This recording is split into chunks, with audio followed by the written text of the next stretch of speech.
I think resilience comes from, like, it's kind of hard to, you can't practice resilience, if that makes sense. Like, you just have to deal with it in the moment. And I think, we were talking about earlier, like, reframing is a huge thing. And I'd actually say, like, my biggest message for anyone who's kind of going through certain things, like, the reframing is the greatest thing you can do. And, like, bluntly, what is that? It's just finding the silver lining. It's finding the silver lining in certain situations.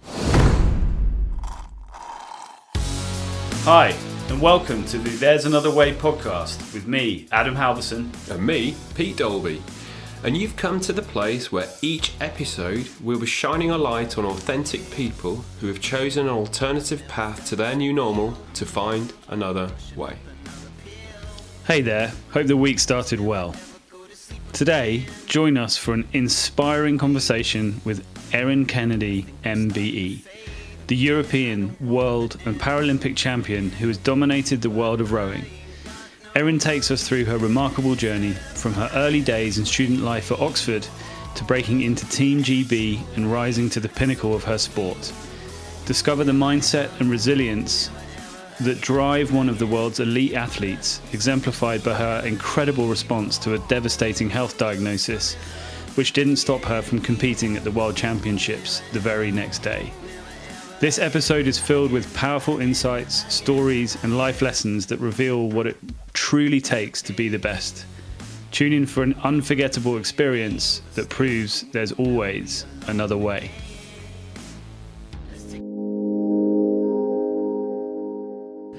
Well, I'm very, very, very excited to be sat here in a very historic library in the middle of Leander Club in Henley, which is just fantastic to be here. But I'm absolutely we are honoured to be joined today by Erin Kennedy, who is a two-time Paralympic rowing champion.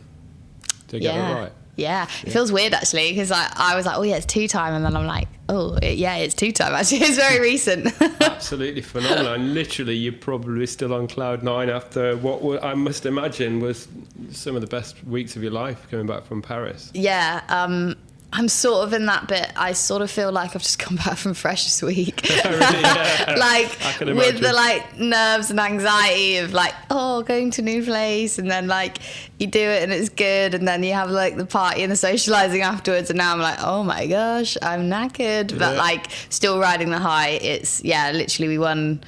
What's the date? We won on the 1st of September, so we'll always be able to remember that one. It's quite an easy one to remember, but second time champion. And you've got the big homecoming tomorrow and Henley as well. Yeah, which is really nice. We did it after Tokyo with kind of friends and family, and that was really special because obviously we'd done absolutely nothing in Tokyo with our nearest and dearest, so that was really tough. But yeah, I'm really excited. I haven't seen most of our Olympic kind of teammates since the games, and we train together all the time. The Paralympic and Olympic program, we train in the same centre, we know each other really, really well, and it's only at games in the last couple of months of your season that you split off and you work on different timetables. Normally our world champs, our Euros are all the same. Right. So I'm really excited to see them and celebrate their amazing success as well. Swap stories. I guess it's extra special when you're watching a colleague or a teammate go or extra stressful. Because you care a lot more. Yeah, sure. Wow, absolutely incredible. Well, we'll dig into that in a little while if that's okay, because I can't wait to hear all about Paris and Tokyo, of course. But yeah, I mean, if we take a little look back to growing up and how life was for you growing up and what got you into sport, but delighted to hear all about that if that's okay. Yeah. So I grew up actually not that far from here, about 45 minutes, in a place called Wantage, and yeah, I had a great childhood growing up. I was the middle child, so I often feel like you end up being the kind of feral scrap for your life sort of kid, and always sat in the middle seat on the long journeys, all that sort of thing. And I've got an older sister and a younger sister, and I'd say growing up we were just always doing stuff, being outside. I'd say, probably just organically I was around sport and activity. I'd say that probably growing up, if they'd have said one of your children is going to go to Paralympic Games, you probably wouldn't have expected it to be me. My older sister is a real talented rugby player. She played for county, and she's played literally since she was kind of like 12, 13 until, well, she's just had a baby in the last year, and she's 2 years older than me, so she's kind of like in her mid-30s, and she's basically now gone, okay, now's probably time to, my body says no. So she's been really fit and active. She's a PE teacher, like she's outdoor red, like all of that. But we grew up doing loads of sport. Like one of kind of like my real memories, if you like, define our childhoods, was either the summer holidays, we'd literally just go to France, go to like La Rochelle or wherever it was, and actually stay in a tent and surf every day, which was just amazing. I love La Rochelle, and I love so good. Yeah. Like literally just, you know, Euro camp or whatever it was, and literally every day pack up, go to the beach, first one's there, last one's to leave, that sort of thing.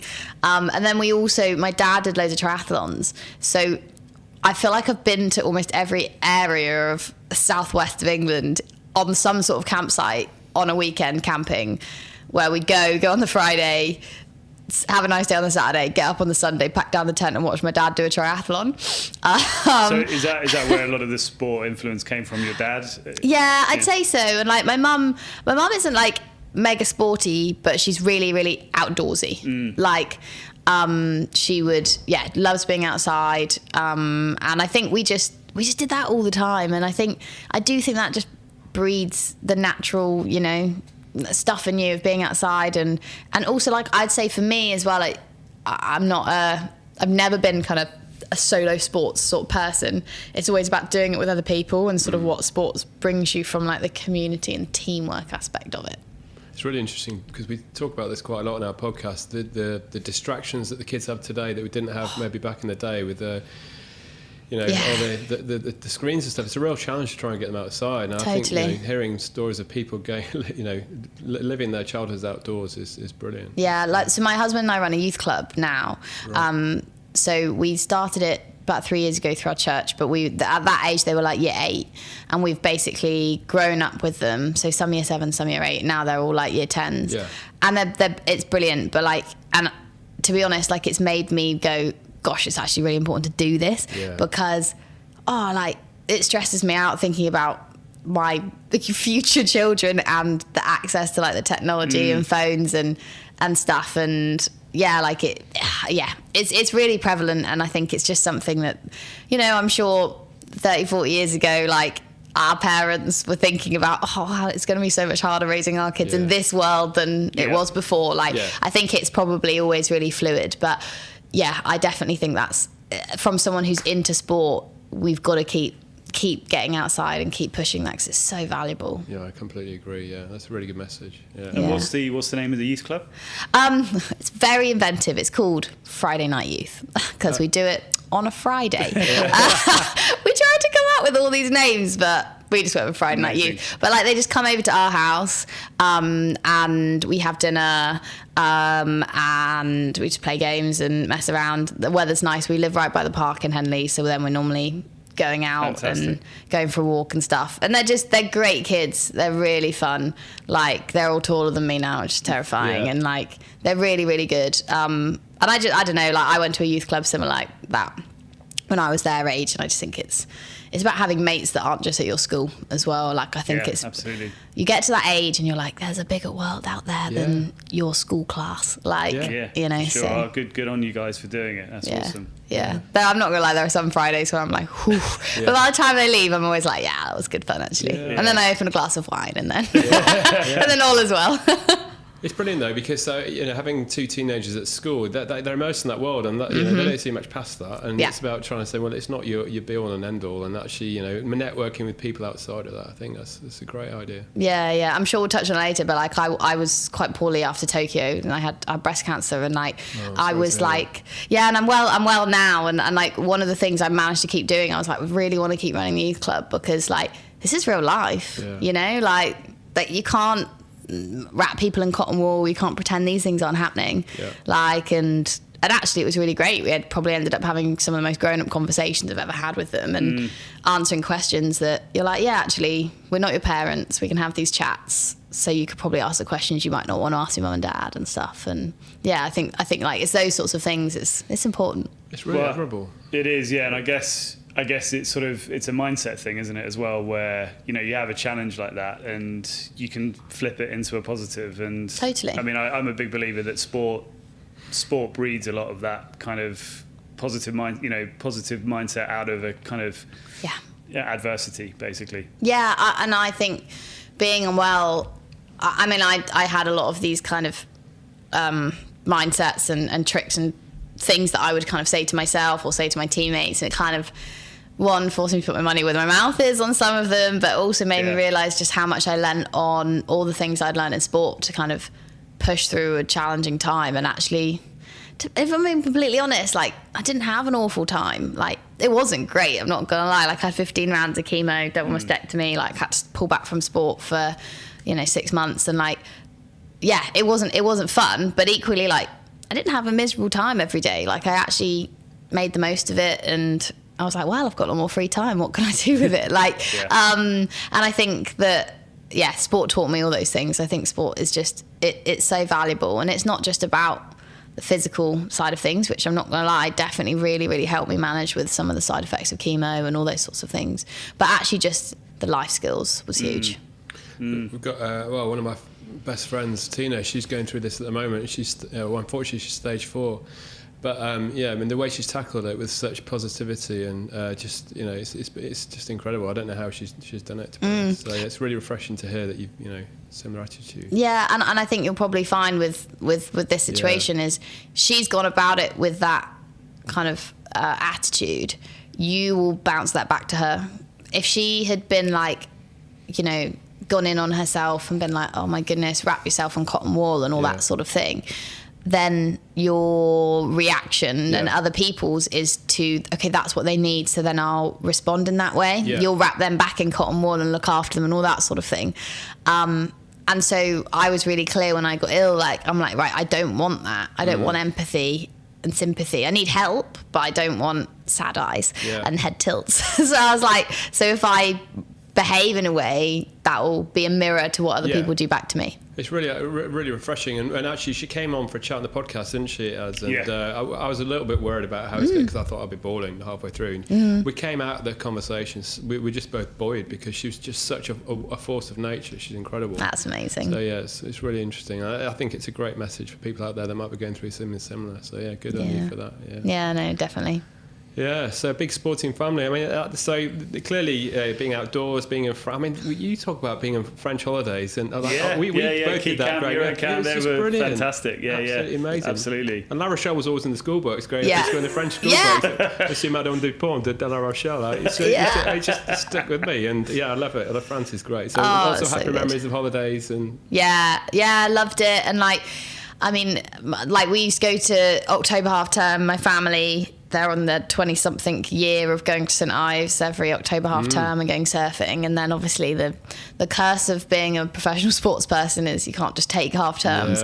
So I actually went when I was on chemo, because obviously I wasn't at training. And then I went after Tokyo, and then the time before that was 5 years before that. And so I'm going this October, because obviously, I'm in post games, that kind of freedom, and I'm like, I'm so excited. Just it's my family is still super active and get out, and I do think it's a culture thing that then I think you carry it into your own family as well. Yeah, incredible. And then, so what happened then? So what point did you get into sport? So going through school, I'm not gonna lie to you, big dweeb. I loved school. I had a great time. I loved studying. I still do. And I actually did loads of drama and musical theatre at school. So I did netball in my spare time. I actually worked in a gym. So I still swam and kind of trained, I guess. But I wasn't kind of doing loads of mass participation sport at school. And it was when I got to university that I stumbled into rowing, really. So I went to a state school, a place called King Alfred's. It actually was a community college at the time. It's now an academy, but it was a sports college. So that also helped. Like, everyone had to do GCSE PE, which I actually think is a really good thing. Yeah, absolutely. Because it's not, the theory is basic knowledge of muscles and diet. Like, why isn't that Exactly. probably a major part of your curriculum anyway? Yeah. And so, yeah, I did that. And, but then I actually applied to Cambridge, didn't get in, but we don't talk about that. Then I went to Oxford. The race must have been an interesting watch for you then. Yeah, exactly. So I got into rowing when I went to Oxford. I did history and English, and I was at a college so the way the kind of Oxford systems work is you've got Oxford University, which is sort of the umbrella. The best way is, to describe it in the Hogwarts sort of style, but that's Hogwarts or whatever. But then you've got all these colleges, which are basically the best way to think of them as like houses. So you can study all your different subjects at all the different colleges, but it's sort of like your family while you're there. That's where you socialise. That's where your sports teams are. That's where you eat and drink and stuff. So it's sort of like all these colleges are all kind of different houses, but rather than 4, there's 30. And I ended up at a college which they all have their own personalities, and mine was a huge rowing college. Oh, really? Like, they loved rowing, partly because the master, who'd been there kind of 8-9 years at the time, loved rowing, so he'd plugged a little bit of spare budget into the boat club, and basically told the tutors off for telling the students off for doing too much rowing and stuff, and it was great. So there was a fantastic culture, and I went down in Freshers Week, and I was like, I'll just give it a go, because there's an amazing stat about rowing at Oxford, which is about a third of students at any point has sat in a boat. Wow. Just because they're like, give it a go. Yeah. And some of them never sit in it again. But then there are people like me who go down and then get absolutely hooked. So yeah, literally Saturday of Freshers. And so up until this point, it mainly been netball was your focus, or? Yeah, netball. I used to do a bit of cross country when I was younger, and I did a lot of swimming as well. Nothing competitive, but yeah, like, I would say I was a bit of a jack of all trades, master of none. I can catch someone out on rounders pretty well, but like, I never sort of found that one sport. It's really interesting because obviously having kids myself, and there's been some content around recently where the idea of being a jack of all trades and then narrowing down later on is a good sort of is sort of an advice. You think about Emma Raducanu. I don't think she really narrowed down on tennis until she was 15, 16, which I suppose is still quite early. But so it's really interesting that actually, almost from an elite perspective, you hadn't actually sort of really got into elite sport until university. Yeah, and I actually think there's a lot to be said about that. Like, as I said, did a lot of drama and musical theatre and stuff, and actually it was really interesting. Like, at one point I had only the lightest touch kind of considered that as a career, and almost kind of really early on, someone, which is sometimes like, I quite like straight talking, so I was fine with it, but they were basically like, look, you're probably just not going to make it because your dance won't be good enough because you didn't do gymnastics as a kid. Right. And you're like, oh, okay. Like, and like, but that's my dream gone. Yeah, thanks. Okay, thanks. Well, I guess I'll go back to the books. But like, there's definitely a lot to be said in that, like, crossover. I'd say rowing as a sport, we have a lot of people who cycled and who swam to a relatively high level as a kid, because I think there's that like power endurance element of it, and there's also that slightly you've got to be okay in your own head sort of thing as well, because whilst it's a team sport when you're on the water almost all the time, when you're on the ergo, the kind of grey machine, it's just you in your head for an hour, 90 minutes, and you just need to be okay just to work. And I guess the training is quite repetitive if you're on the machine as well, isn't it? So how long does it take for you so you went to have a look at Freshers Week. How long is it before you're thinking, right, it's in my head, I need to go and do it a bit more now? I really enjoyed it. So I'm a coxswain, so yeah. To explain sort of what that is, because everyone goes, oh, you're the one that shouts, and you're like, yes. So like, that's sort of like saying to Lewis Hamilton, oh, you're the one with the steering wheel. And you're like, well, yeah, like, yeah, that's true. But I think like coxing is basically, I kind of describe it in kind of split into a couple of different roles, and I think it's one of the coolest roles in sport that's so undervalued and people don't really understand it. And maybe that's a good thing, because otherwise everyone would want to do it. And there'll be lots of people trying to take my seat. But I think you are sort of like the quarterback in American football. So you sit in this cross-section between coach and athlete. Like, you are a lot closer to the coaches than the athletes. You are probably privy to more kind of behind closed doors conversations when it comes to selection, and your voice is definitely heard about how people work together and all that sort of thing. You also do a lot of strategy, and you are kind of in charge of the boat when you're on the water. Like, yes, you've got the coach, and when you're doing a training session, it's you and the coach working together. But actually, when you push off for a race, you've not got a radio. Like, it's you. You're almost a mouthpiece of the coach on the water, but you also putting your own spin on it. So you've got kind of that captaincy, leadership, strategy element there. Then you're also a little bit like a race desk engineer in Formula One. So you are receiving data, and you need to convert that data into useful information that will make the boat go faster. And then you need to communicate that to the athletes in an effective, simple way. In real time. And so I'm getting data whilst we're in the boat about, it depends what kind of system we're using, but like in the most basic level in a race, like I've got stroke rate, speed, distance per stroke, and then I've also obviously got the race that's going alongside us, and I'm kind of looking at the boat and seeing what's going on. But then you've kind of can also put more complicated data, which we'd normally do in training, wouldn't really race with it, but maybe would race a World Cup or something, and that gives me individual data on everyone's seat. So watts, arcs, power curves, you name it, I could tell you. So I've got kind of all of that to contend with and deliver that. And then you're kind of like that jockey. There is that free ride element. Like, I'm not physically adding value, but like I need to make up for my dead weight. Like, but you need me in the boat, and I'm steering as well, and I'm obviously communicating them and talking to them. So there's a lot of psychology in it. There's a lot of technicality in it. Just on the steering, Erin, how do you steer? I mean, I know it's a simple question. Yeah, no, it's not a silly question. So if you're imagining a boat, probably you're thinking an 8, so 8 athletes with the cox sat at the back, so furthest away from the direction of travel. So if I was coxing an 8, one thing that you need to imagine is you're coxing or driving. Let's say you're driving, and you've got basically a hand right in front of your face, because imagine you are steering something, but you've got a 6-foot man right in front of you. So you actually can't see where you're going.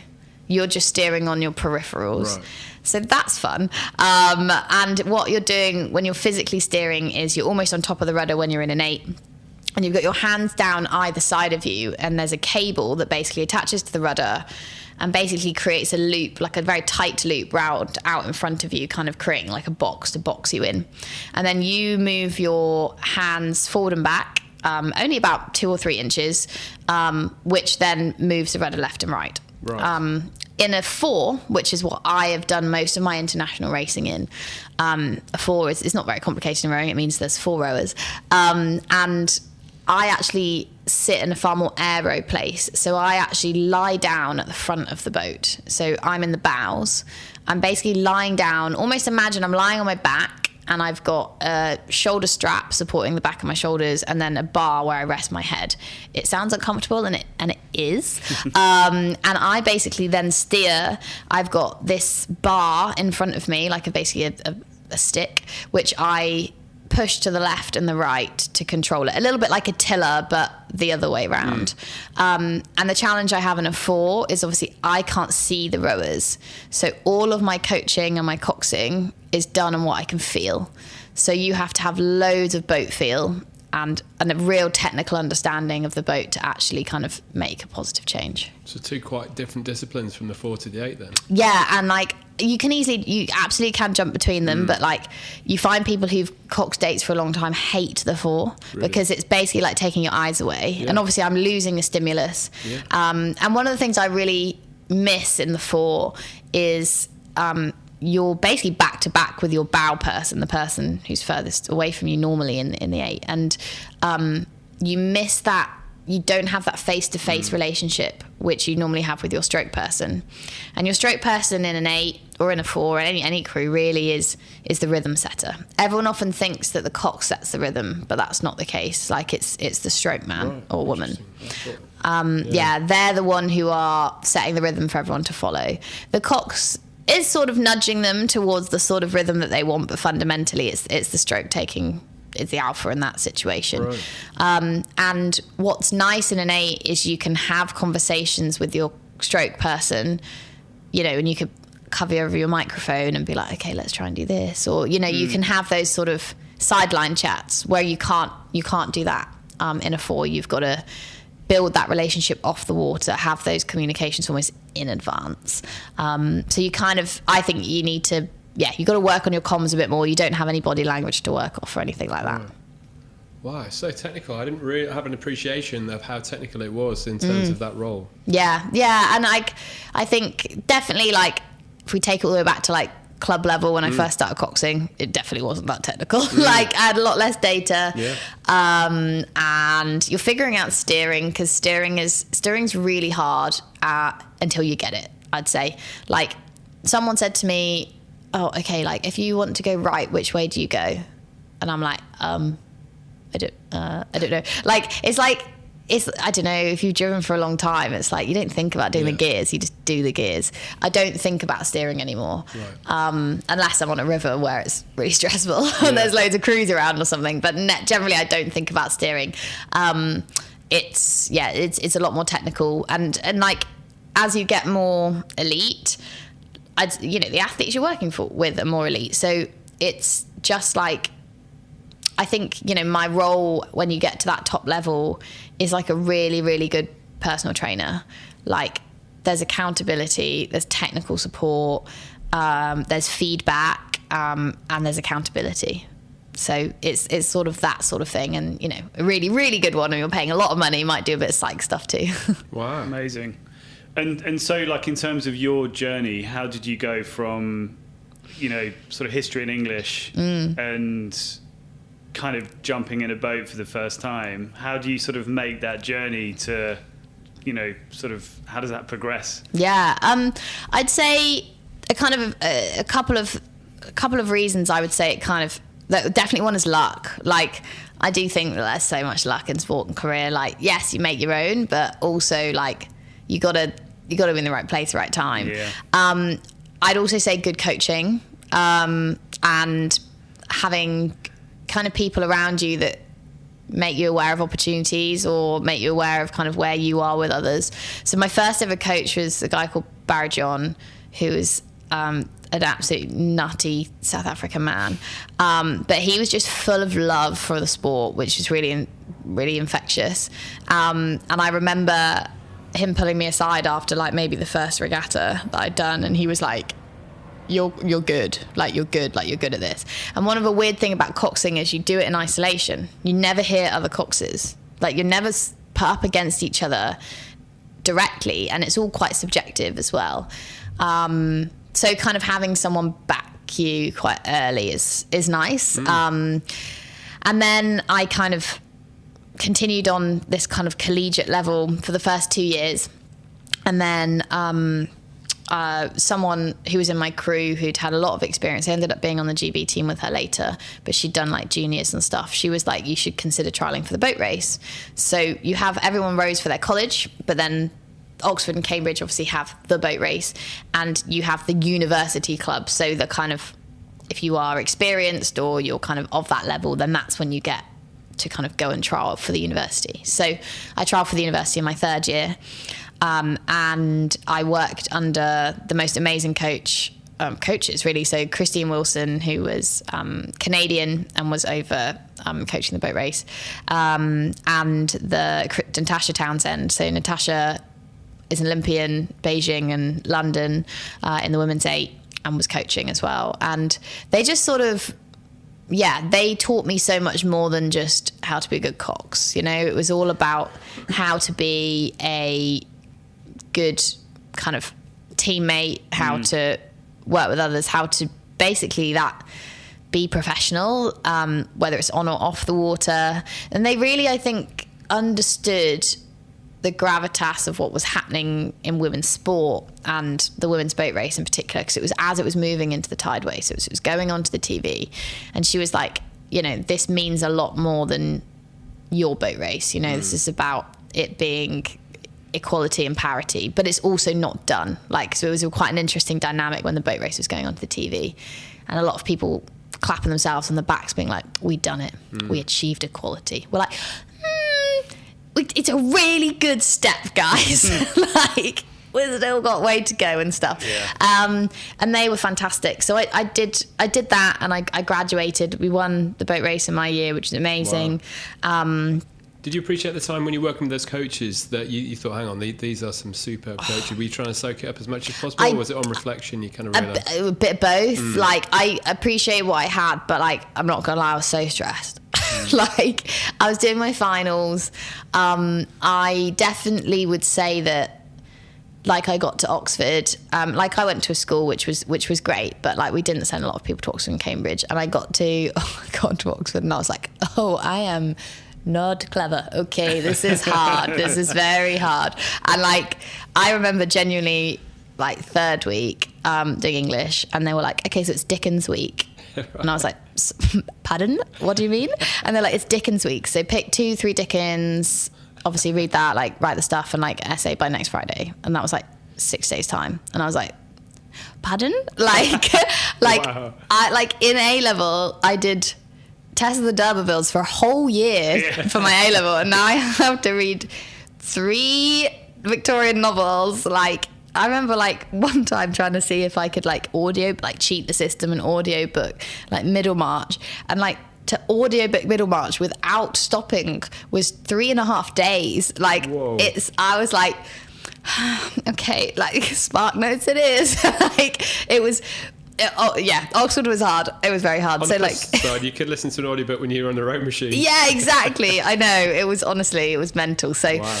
Yeah, I think retrospectively, like, I look back and I'm like, oh man, like, I would love to work with them again, like, in this context, you know, like, with all the knowledge I have and being an old lady in the sport now, and be like, oh man, I'd love to do that again. I'm still in touch with them. Like, I actually lived with Natasha and her husband Sam after I graduated, because they lived over here. I moved in with them as a lodger, and that was amazing. They're just really good friends. And Christine, I'm still in touch with. She's kind of my kind of guru. Yeah, amazing. We were kind of chatting on the way in. Sorry, we were kind of trying to, for those that don't know or have much knowledge around the sport of rowing, where does the boat race sit internationally? I mean, I think I know the answer, but I'm asking the question.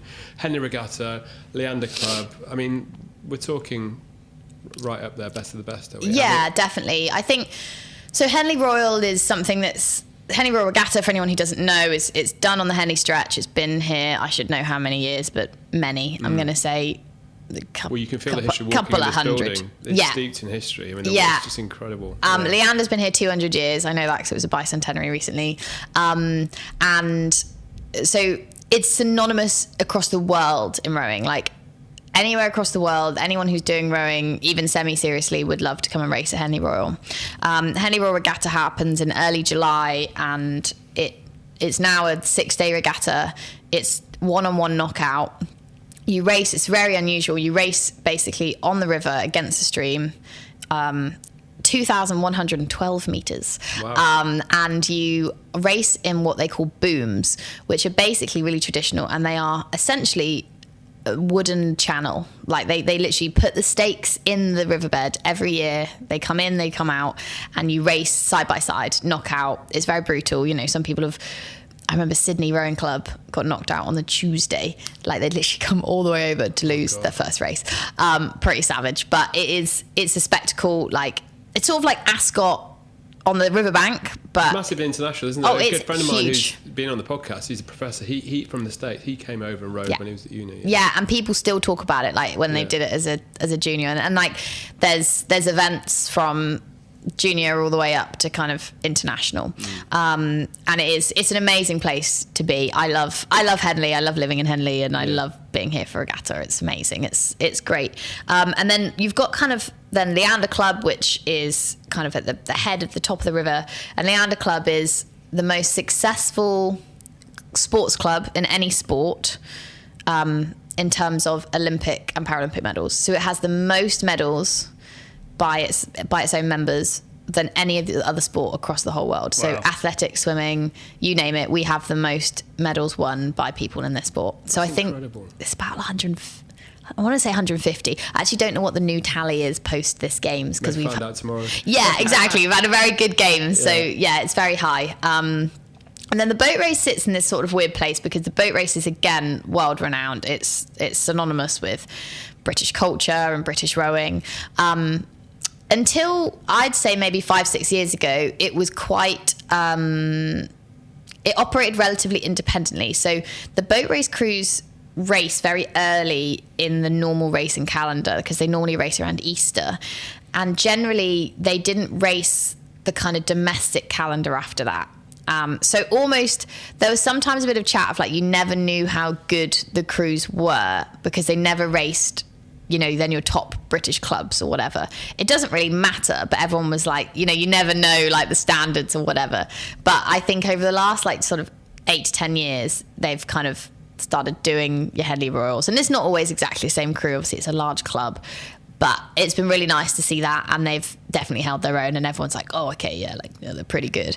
And the boat race just attracts internationals, really diverse. So like in my boat race, you know, I raced with, you know, me who'd been rowing for 2.5 years, and I was selected for the blue boat.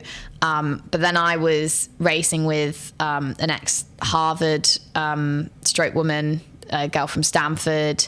And then I had like people who'd done juniors and under 23s in the GB team.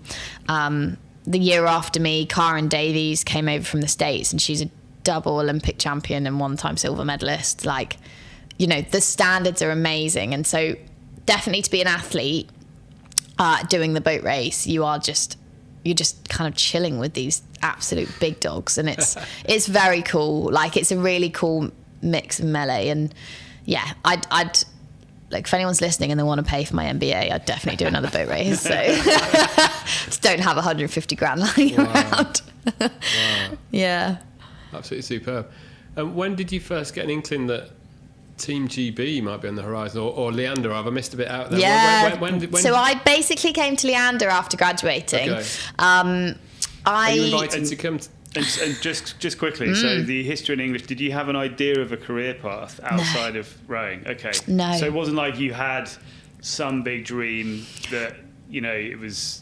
No, and I've been working with doing, like I said, doing the youth club, working with young people, and I used to work for a company that used to help kids from state schools apply to Oxford and Cambridge, which I did when I first graduated.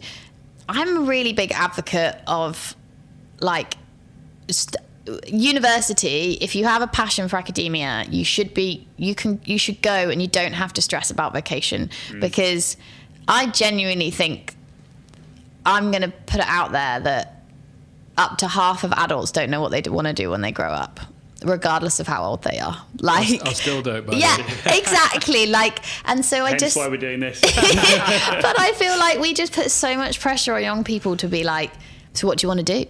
And you're like, I don't know. Like, completely agree. Who knows? And there wasn't a push from your parents in any direction. No, or they were so chill. Like, I've always loved history, and English. I actually credit like a tutor I had, a teacher at school who kind of really, like, he kind of really pushed the boundaries of what we was probably supposed to do in the curriculum, because he was just a really smart guy and let me do my coursework on something completely rogue, and I was like, oh, this is really cool. Like, you know, I don't have to do tested levels every day for a year. Like, I can do look at all these amazing things.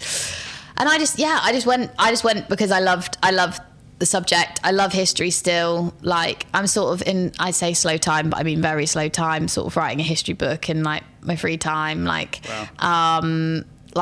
Yeah, I love studying. And so I had no clue. I knew I didn't want to go into teaching, which is what everyone says when you say you're doing history in English.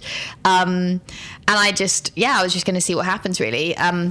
So I actually had a job with Ernst & Young. They'd offered me.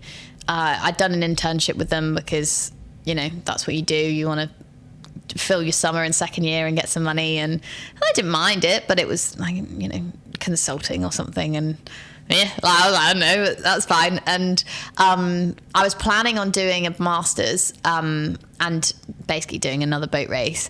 But I didn't get funding and like I didn't get the grade high enough to like qualify for the funding. So I would have been able to do the masters, but not the funding. And it's a very expensive boat race when you start kind of breaking it down, when you don't have the financial backing kind of automatically applied.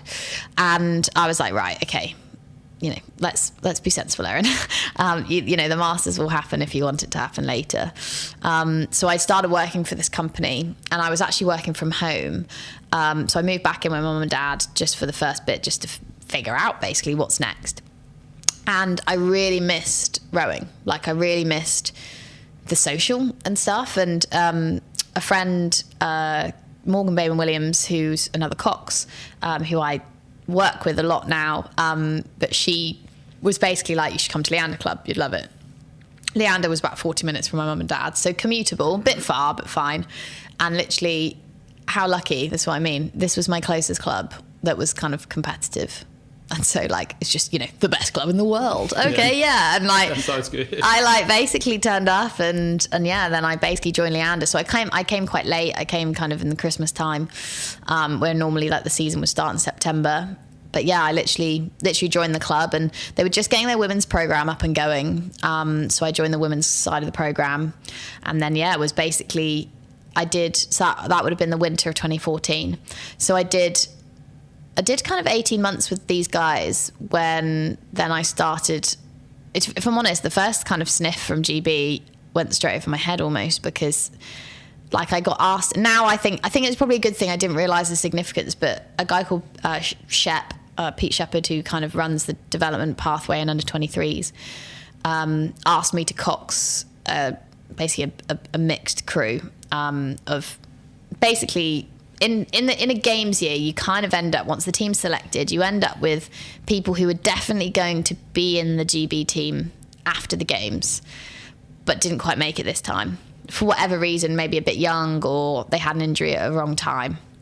And they kind of sometimes need to know what to do with them, and need to give them a bit of a project to keep them hungry and interested, and, you know, like keep them engaged basically for 6 to 8 months while their mates are off doing what they want to do. So it's kind of a funny time. And he put this 8 together, and he was like, oh, Erin, would you like to come and Cox it? And I was like, okay, yeah, that sounds good. Like I had no idea, but basically that was just a massive trial. Oh, wow. So it's almost good you probably didn't know what it was. Yeah, I hadn't a clue. And I just had a great time, like jumped in. I didn't know any of these women. And it was a really fun summer. So I trialled against this girl called Matilda Horn, who again is a good friend. And me and her basically bounced between this boat throughout the summer. And then me and Matilda then got invited into the GB team after Rio. So she ended up being the spare for the women's 8 for the games. I was the spare for the Paralympic 4 for the games.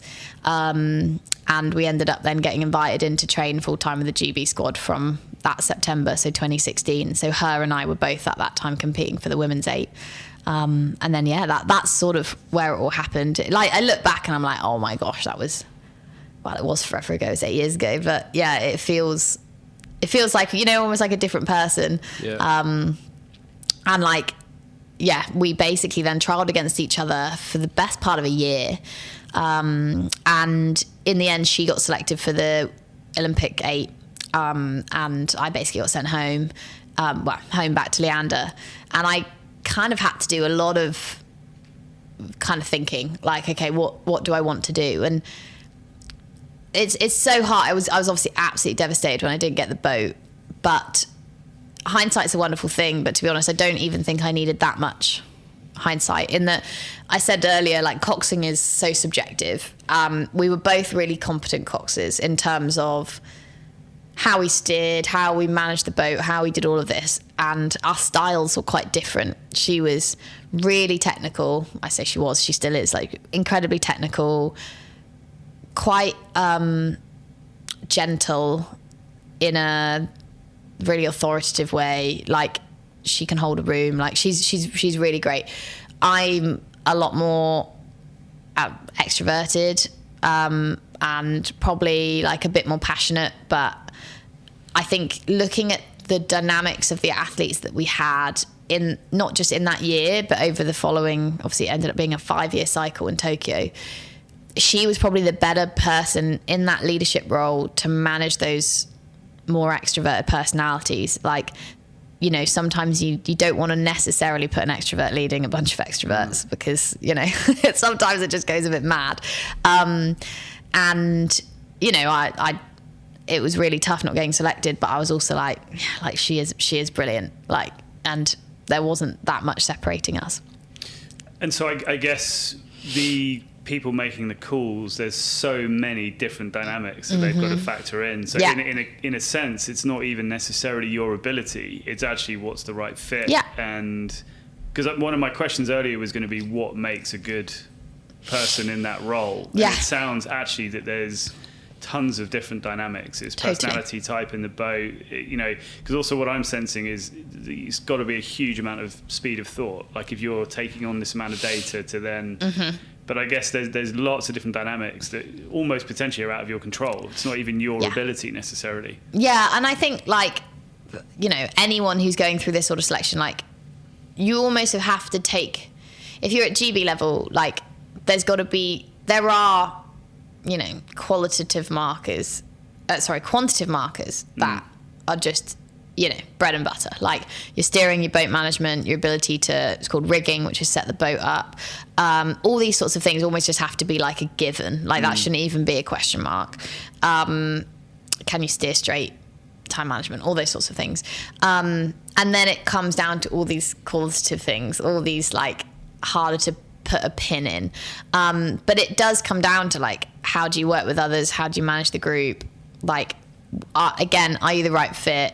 Your technical understanding of the model that the coach is trying to do. How do you work with the coach that's been selected to work with that boat? And all those sorts of things. And like I think, you know, it's really hard for it not to be personal, but 99 times out of 100, if a Cox isn't selected, it's not personal, it's sport. And it's really savage. Like, and I think that's what's so brutal is in any high performance sport, like when someone isn't selected, it's not like especially at GB, like it's hard to imagine, but like imagine you're doing a job and you're going for a promotion or whatever, but you don't get that. And then it's like, okay, well, that's it. There's no other avenues for you. You have to find a new career now. Like your whole lifestyle changes, like everything. And yeah, you can go back to, you know, club level, but it's pretty mad that like I'm looking at Leander going, it's just not good enough. And it's the best club in the world. Like, and thankfully for me, there was another avenue, which was the Paralympic team. And I basically was able to take a sidestep to work in the Paralympic squad. And I actually didn't know that was an option for me necessarily.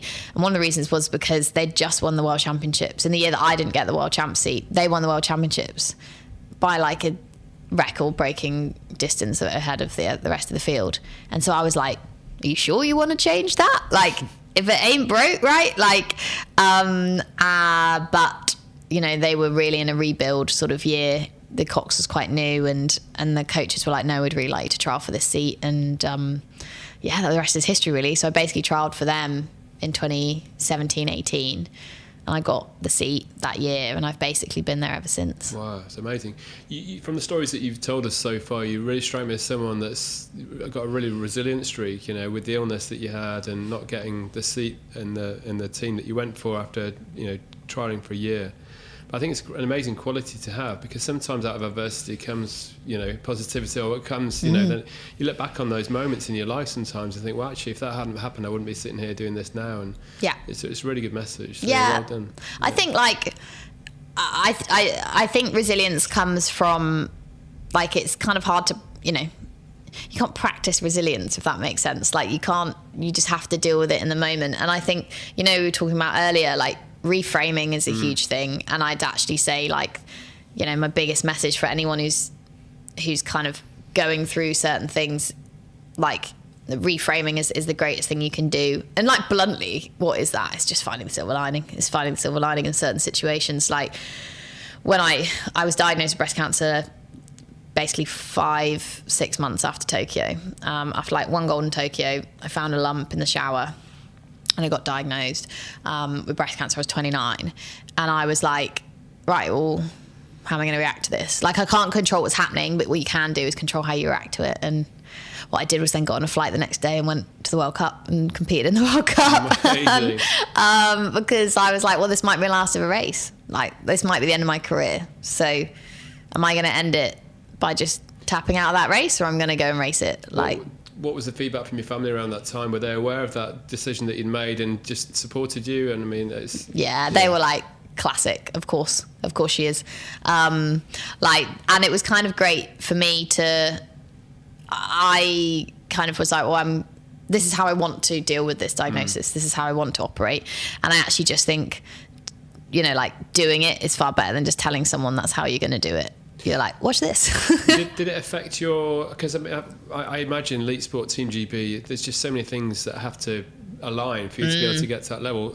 Was something as significant as that you learned the day before, that must have cropped up into your thought process when you were at the World Championships? How do you shut something like that out, or do you channel it? How do you handle it? So basically, I knew I'd had my kind of appointment biopsies and all that sort of thing, and I was coming back for like my this is fine or this is not fine appointment. And so I knew that was happening. I actually had to postpone my flight by a day to go out. And I chatted to my team, and I chatted to my coach first, and I was like, I'd still want to go. And he was like, okay, like, I've been in the team that was my 6th year on the team. So they knew me. They knew, I think they kind of backed that I would be able to do it. My head would be in the right place. And so that was kind of an element of it. But then they were like, you need to talk to your team because they need to be happy with that too. And I was like, yeah, 100%. So I sat with the crew and said, look, like, I've got this appointment. Like, I think it'll be fine because obviously you always do. And I was like, but like, I want to come out and race the next day. It will mean postponing the flight by a day, which means you actually won't be able to row the day you arrive. Is that okay? And I remember my teammate Ollie goes, what if it's bad news? Like, do you still want to come? Like, is that okay? And I was like, yeah, I'd still want to come. I've thought about it and I'd still want to come if you guys are okay with that. And they were like, yeah, no, we back you. And I was like, cool, okay. And then obviously it was a diagnosis. And so I then, this is what I was saying, put my money where my mouth is. And I was like, no, I said I wanted to do it, and I still do want to do it. And so I literally just got on a flight, and it was so funny because I was, for some reason, the team psychologist was on the same flight as me, and the team doctor as well. They just were flying out a day later, and I literally, I was fine. Like, my husband, bless him, he did all the hard work, and I'd already obviously seen and spoken to my parents and his parents, but there was a lot of people who didn't know, so they needed to kind of know. And I basically left him at the airport. I was like, bye, and he was quite upset, and he was basically calling around all the friends and family. He had a rubbish job. And then I got into BA, and I was like, get into the queue, and then literally 4 people in front of me was the team psych, and I was like, nope. And I was like, just got straight out of the queue, went to Pret, had a coffee. I was like, I am not talking to you. I know where I am, but I can't articulate that right now, and I don't want to sit next to you on a flight and you psych me all the way to Serbia. So how do you feel? No. I will box this up. And so I really did. I kind of compartmentalized a lot, and I think having to some extent, it loops quite nicely back to when I was saying about Pembroke and Barry John saying, I back you. I think having my teammates and the whole of the British rowing going, we back you, we think you can do it. This is obviously ahead of me having the diagnosis. And I thought I could do it too. But them going, no, we back you. So then that really gives you a lot of confidence. And so after that, obviously I kind of raced, and not many people knew. My direct team knew that I had this diagnosis, and I've been really clear with them. I messaged them. I probably could find the WhatsApp, but basically I sent them a WhatsApp before I got on the flight saying, look, I've had this diagnosis. This is what it is. This is what I know. And then I was like, and this is what I need from you guys. And I was like, I don't want hugs. I don't want to be asked if I'm okay. I want to really enjoy this weekend and be able to do my job because I don't know I'll be able to do it again. And I think that was great, because it gave everyone else clarity, because I think when something like this happens, no one knows how to react around you. And we even had it here when I said I have breast cancer, and you're like, oh gosh, I'm really sorry, and you're like, no, it's fine, and I think a lot of that is you're managing other people's emotions and reactions. Absolutely. When you're trying to stabilize your own ship. So I kept competing and training whilst I had treatment. So I actually raced the European champs on chemo. And then I had to have a little 6-month break. So I had, like 5 months of chemo and like 15 rounds. So I was literally in it. I was having it every week. And then I had double mastectomy. So that would have been January 23. So just over 18 months ago. And then basically got back in a boat May 23 to race the European champs again. How did that feel? Oh, so good. It was so good. And it's really hard, like when you're in a team sport, because I was like, it was a huge moment for me, but you're in a team sport, like it's not about you as well. Like, and there was a guy who was making his international debut, and that's a huge thing for him. So I just sort of really tried to just soak it all in. Like, it was really emotional when we like crossed the line. Like, then I was like, oh my gosh, like, really emotional. And I'm really lucky to be part, like the Paralympic 4 is I think it's got the best record, unbeaten record in British rowing history. So it's 14 years unbeaten. Really? Yeah. So like anytime we race, there's always that pressure and stuff. So yeah, it was a big day. But I guess ultimately what you're saying is that a job needs to get done. Totally. First and foremost, there's, like I said, there's other people, debuts, different things happening. Yeah. I mean, I've gone through my own health stuff this year, and one of the things you realise pretty quickly is the world doesn't care. Stuff still needs to get done, things still need to get moving, and especially in elite sport, I guess you must have been really aware of that. Totally. Like, if it hasn't come across here, I definitely think I'm like a picture learner. Like I imagine things in my head, and like for me, like GB rowing or the elite sport, whatever it needs to be, but like it was like a moving train. And like part of probably wanting to stay on the train for as long as possible was just to enjoy the ride and like keep training and competing for as long as I possibly could, because the less time you have out, the easier it is to jump back in. And even when I wasn't competing, like I mentioned my friend Morgan Bone Williams, who brought me here. She actually stood in for me at the World Champs in that summer when I was too ill to compete.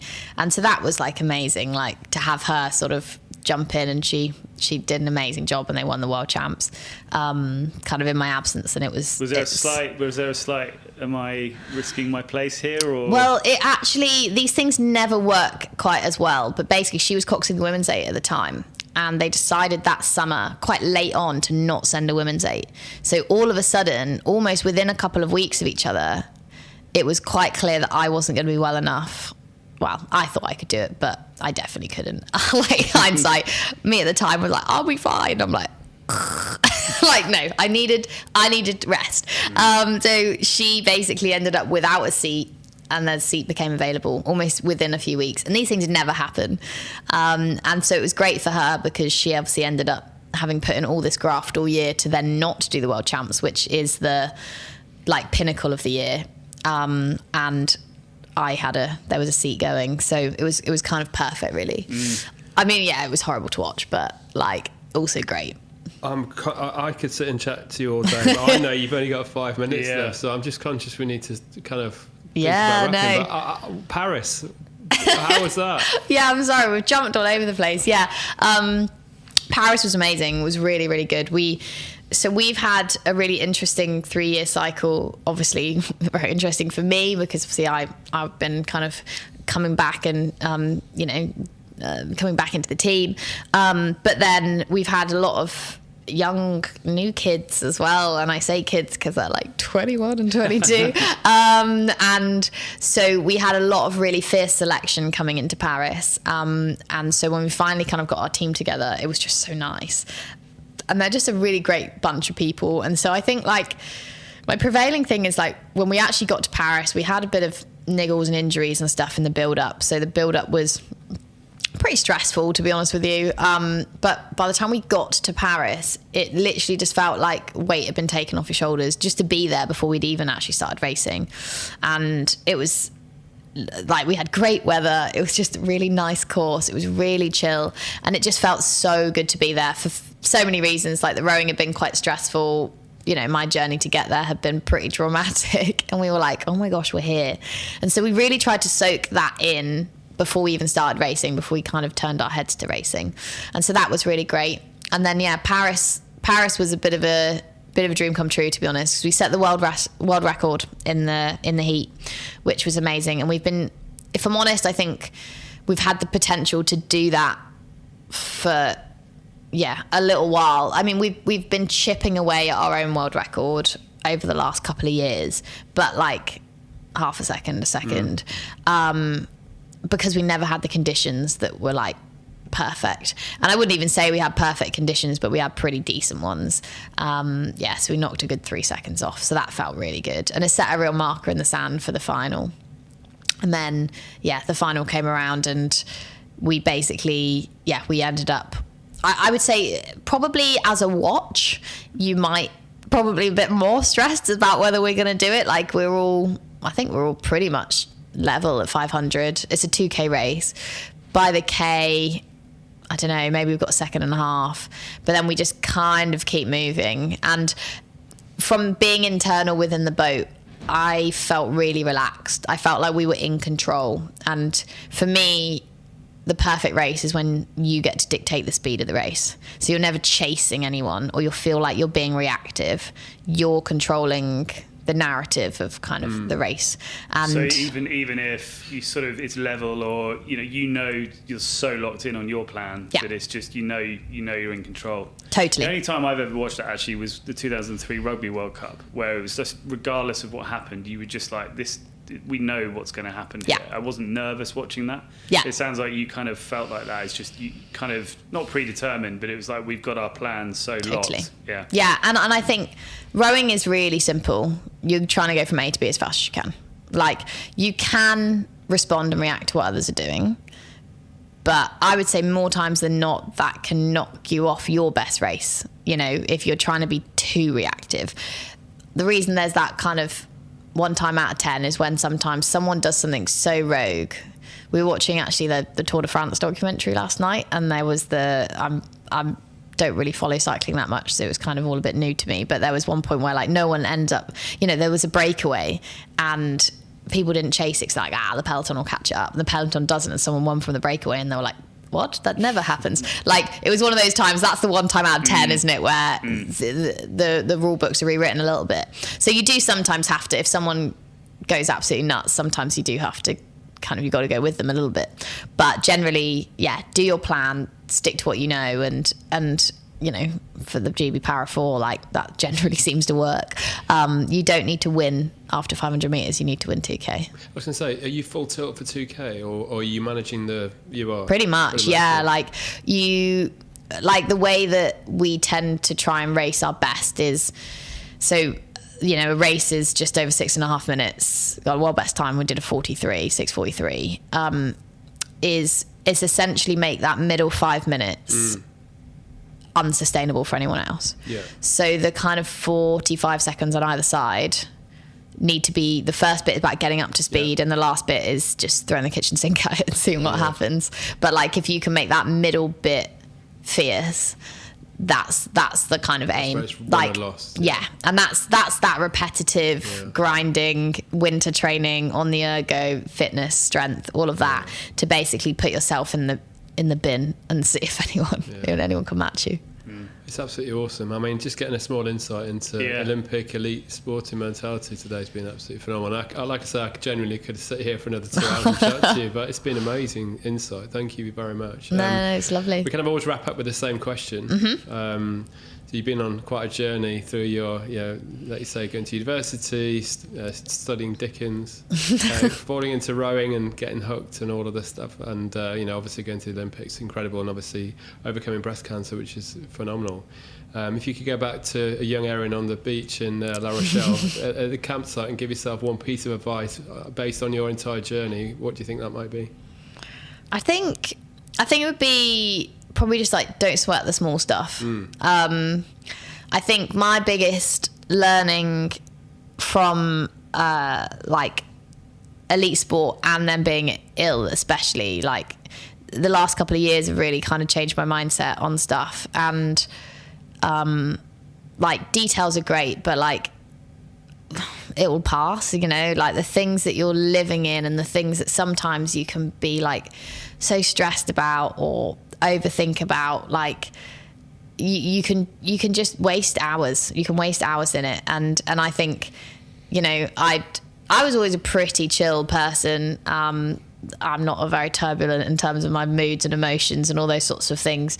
But even so, you know, you can all go down the rabbit hole. And I think for me, you know, like, don't sweat the small stuff and just enjoy the moment a little bit more, because it'll pass. You know, the things that you're really stressed about, it'll probably resolve itself. Like, you probably won't be worrying about it in a day, 2 days, a week, a month.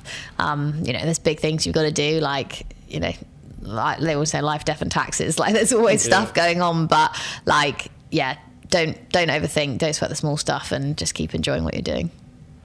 Fantastic. Wonderful. Brilliant. Well, yeah, I wish we could have more time, but it's been, amazing insight. Very brief insight into your world and how you got to where you are. And I don't know, maybe we can do round 2 one day. But, yeah, definitely. Absolutely amazing. Yeah, thank you so much, Erin. No, it's been a no pleasure worries. to meet you, and loved hearing your story. And look forward to your continued success. Yeah, thank you. And we'll speak to you again soon. Thank you very much. Awesome. Wait, I think I'm starting to fade again. I don't want the